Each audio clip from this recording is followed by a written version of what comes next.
অবশেষে যুক্তরাষ্ট্রে কাটছে অচলাবস্থা, শেষ হচ্ছে দেশটির ইতিহাসের দীর্ঘতম শাটডাউন।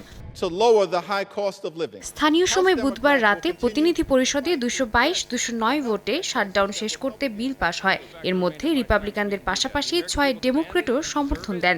এই বিলের মাধ্যমে সরকারি কর্মচারীদের চাকরিচ্যুতি বাতিল ও বকেয়া বেতন পরিশোধের নিশ্চয়তা দেওয়া হয়েছে।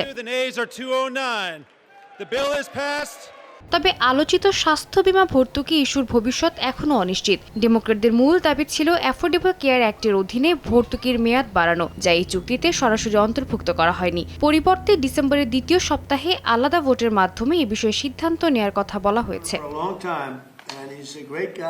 হোয়াইট হাউস জানিয়েছে, স্থানীয় সময় বুধবার রাতে বিলটিতে সই করবেন প্রেসিডেন্ট ডোনাল্ড ট্রাম্প। এর মাধ্যমে আনুষ্ঠানিকভাবে শেষ হবে যুক্তরাষ্ট্রের দীর্ঘতম সরকারি অচলাবস্থা।